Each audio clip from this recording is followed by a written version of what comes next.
Hi, I'm Mo Maduro, and this is the Active Life Over 50 podcast, providing insights and support for your life expansion and self-actualization journey. Today's episode is conditioning, the place to look for the real clues to high performance.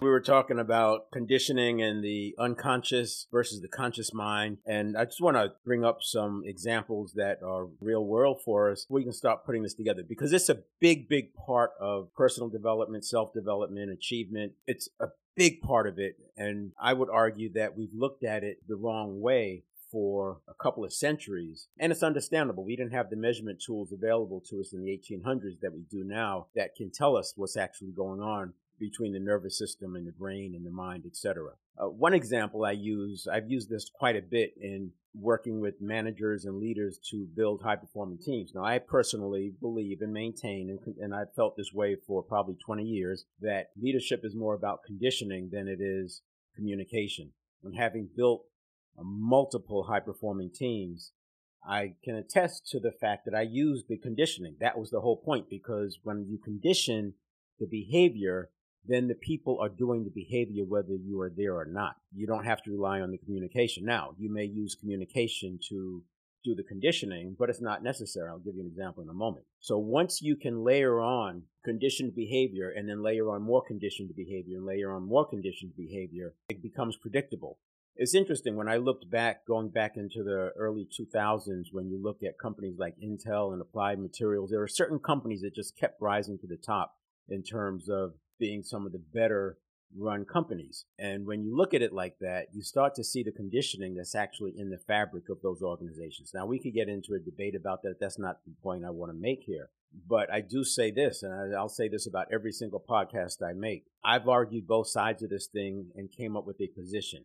It's easier than ever now to argue both sides because you can get the information from the internet or from artificial intelligence. But when you argue both sides and then you pick one and you formulate a point of view, and then you test that point of view and you look to see if there's information that will discredit that side.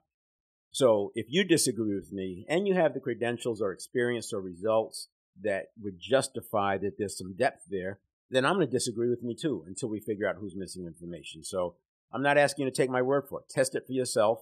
Get some results, do a few iterations, and learn to test without having a bias and see where you come out. But test it for yourself. The example I've used quite a bit is dolphins. Now, most of us have been to like a SeaWorld, something of that nature, where we've seen the dolphins jump out of the water. And you recognize that dolphins don't understand English, just like when you train your dog. The dog doesn't understand English. They put the sound together. They associate the sound of the word sit or whatever it is, and then they know what to do.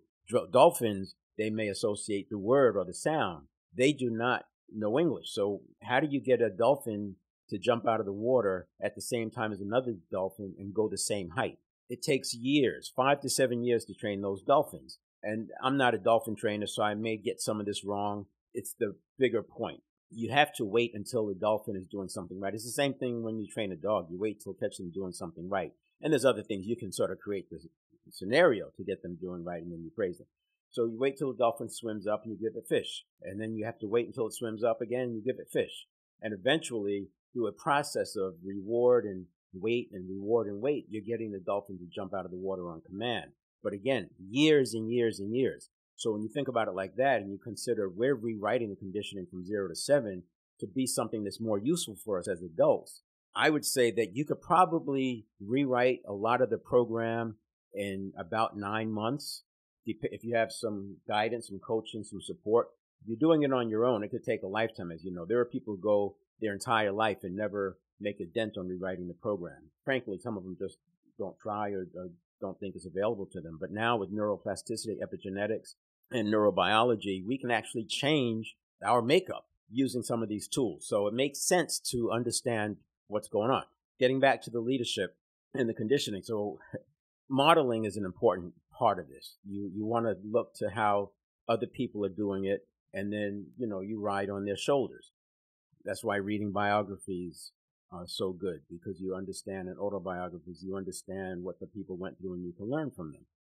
So I did this big modeling project, had Accenture involved, and it was my idea. I was leading the thing. I went out on quite a few of the interviews, and the idea was to model the best leaders, to to understand the internal strategies that they use. The example, I used to teach track driving, not really racing, but driving Porsches on the track. I was an instructor. And so you're sitting there in the passenger seat directing the person. Well, how do you learn? You learn by picking the brains and watching a driver. I was the one sitting in the passenger seat, and then they watch you, and then you watch them, and you learn how to do it. You model them. You don't have to spend 3 seasons on the racetrack to get to be their speed. You can actually get there in 1 season if you have a good job of modeling. But it's an iterative process, and I didn't know it at the time, but using deep practice. Well, this modeling project turned out to be a bust. Couldn't understand why. It worked with sports. It worked when you model anything else, but why didn't it work with leaders? And I didn't know. I just chalked it up to whatever. Moved on. I learned from it, but what I was trying to get from it didn't work. The idea was if you could model what these best of the best do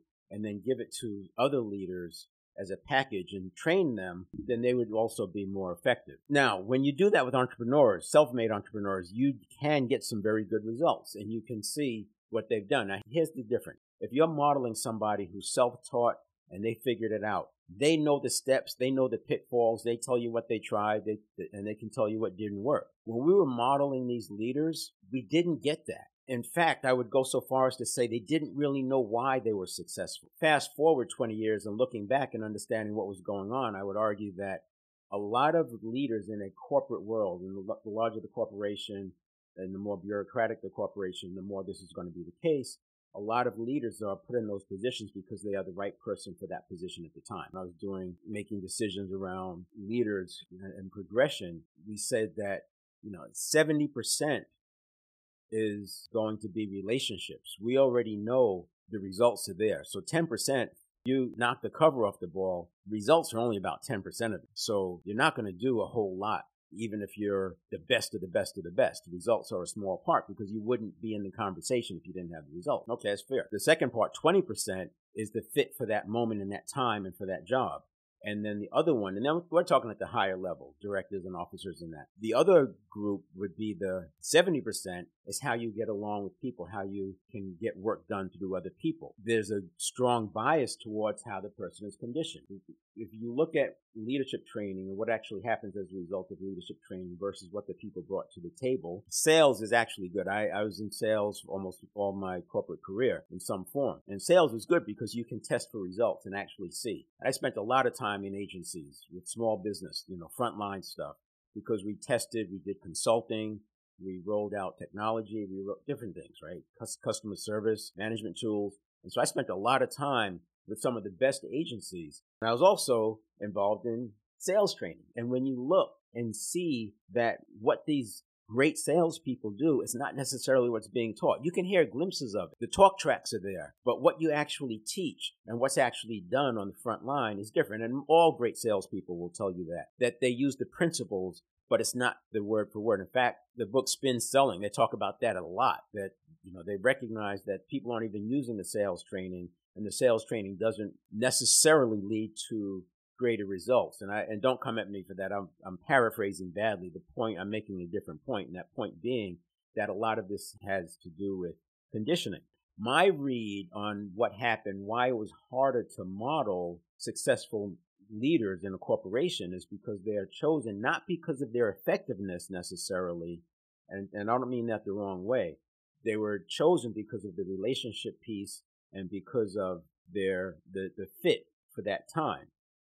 Their results may not have been the best, but they were high enough to be in the conversation.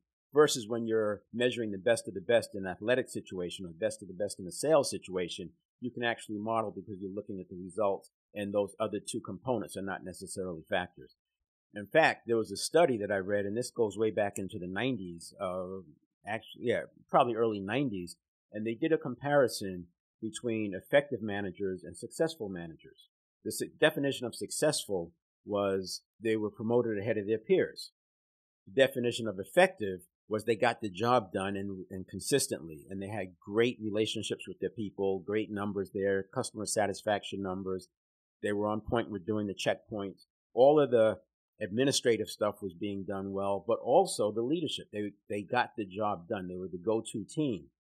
The successful managers or leaders, again, were promoted ahead of their peers, But the effective ones, there was only a 10% overlap in this particular study. Now, I'm not saying that's how it was all over the world. I wasn't involved in the study. It was just something I read. The point was there was only a 10% overlap. That was alarming to me because it was basically saying that some of the successful managers, the ones who were promoted ahead of their peers, were not necessarily the most effective. And that sent me on to this long mentoring path of finding effective managers and leaders and mentoring them to become successful leaders so we could get the most effective people also promoted ahead of their peers. And I would say I was successful at doing that. And I've got some good stories, super effective leaders, and then getting them into a place where they could be also successful, promoted ahead of their peers. So anyway, so now, given that there's a 10% overlap, and you look at the experience I had with doing this modeling project, there's some clues there. I would argue that when it's by conditioning, we don't really know why. And I did the modeling myself, by the way, before leading up to that, because I was actually, and that's one of the reasons I wanted to do it, because I wasn't having the results I thought I should get when I was doing modeling one-on-one. I would corner a leader, get some time to talk to them, and just start picking their brain. And it was always interesting how I couldn't really pull out. And that's why I went with Accenture, organizational design. They knew what they were doing. We had a real strong team behind it. All that to say, conditioning plays a big, big role. And when we're leading people, it's the conditioning of the leader. And I actually would argue that to be a great leader, you want to start thinking about becoming a great coach. So leader is coach. To lead or to build and create a high-performing team, you want to act as a coach. It just makes sense, and we'll unpack that another time. But the conditioning I'm talking about, leading upward, getting promoted, there's some conditioning that we have, and we have the right behaviors. In terms of leading down and creating a high-performing team, the more you can condition the behaviors that you need, rather than having them perform well when you're around, when you're in their face or out of pressure, that's not sustainable in terms of a high-performing team. You get the conditioning right on behavior side, then you got like the dolphins jumping out of the water at the same time. If you pay attention to what goes on with those dolphins, that has to constantly be reinforced. So you don't just condition it once and done. But the lion's share of the work is done, and now you just maintain it. So it's worth it to put the time into conditioning the behaviors. And you can look into the self-determination theory. There's a lot of clues there. And I'll do a series on the professional part of the 7 fitness areas, and I'll unpack that because there's some very practical tools that you can use, things that you can literally start using tomorrow that will help you build those high-performing teams. So that's it on the conditioning. We'll come back to it periodically, but I want to frame that again. And like I said, don't take my word for it. Test it for yourself. Come up to your own point of view. And if you've got the results and credentials, etc., by all means, I'd love to have the conversation. If you disagree with me, I disagree with me until we figure out who's missing information. And I want to be able to argue your side better than you can when we engage in that. So I'll do my own research. If I can argue your side and you're right, then I'll concede before we even have a conversation. We'll see you and talk next time.